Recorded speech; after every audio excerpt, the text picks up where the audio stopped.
एक आपलं कष्ट करून जगणारं हे कुटुंब होतं आणि त्यांच्या बाजूलाच फरीद शेख नावाचा अत्यंत नीच प्रवृत्तीचा जिहादी मानसिकतेचा हा हरामखोर त्यांना 7 महिने सातत्यानं त्रास देत होता।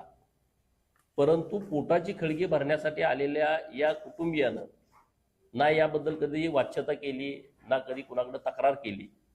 त्यांच्या दारामध्ये खरकटं टाकणं, त्यांच्या घरावरती रात्रीची लाईट बॅटऱ्या दाबणं, त्यांना शिवीगाळ करणं, तुम्ही इथं माझ्या शेजारी राहू नका अशी भूमिका घेणं। परंतु त्या बिचाऱ्यांनी कधी या सगळ्या विषयामध्ये शब्द काढला नाही।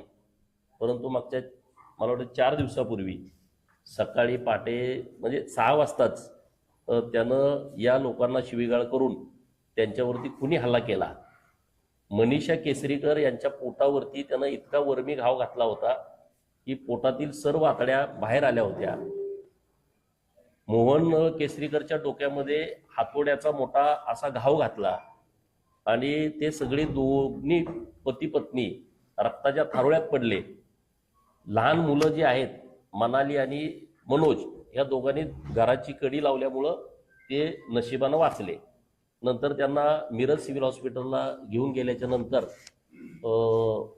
त्या मनीषा ताईंचा काही वेळातच मृत्यू झाला आणि मोहन केसरीकर यांच्यावरती उपचार सुरू होते। त्या डोक्याची कवटी हातोडा मारल्यामुळं आत गेल्यामुळं पूर्ण त्यांचा ब्रेन डॅमेज झाला होता। तरी सुद्धा आपल्या मिरज सिव्हिलच्या सरकारी डॉक्टरांनी खूप शर्तीचे प्रयत्न केले। त्यांचं ऑपरेशन पण त्याच दिवशी केलं। त्यांना व्हेंटिलेटरवरती ठेवलं होतं। जेव्हा मला ही बाब कळाली, हिंदू चळवळीतले अनेक कार्यकर्ते तिथे उपस्थित होते। मी त्या दिवशी संध्याकाळी 8 वाजता तिथं आलो आणि डॉक्टरांशी, डीन सरांशी जेव्हा चर्चा केली तेव्हा सांगितलं की अत्यंत पेशंट सिरियस आहे आणि मग काल त्यांचंही निधन झालेलं आहे।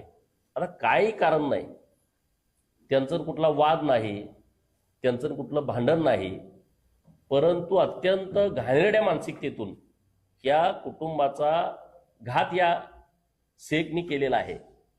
पोलिसांचं मी अभिनंदन करेन, त्यांनी तात्काळ, कारण हा मोबाईल पण वापरत नाही आणि त्या दिवशी पोलिसांनी 15 ऑगस्ट असताना देखील म्हणजे सगळे राष्ट्रीय सणामध्ये या उत्सवामध्ये सहभागी होते आणि अशा काळामध्ये त्यांनी सगळी यंत्रणा त्यांची अलर्ट करून कुपवाड MIDC पोलीस स्टेशन असेल किंवा LCBची सगळी टीम कामाला लावून त्याला 4 तासानंतर त्याला पकडलं गेलेलं आहे।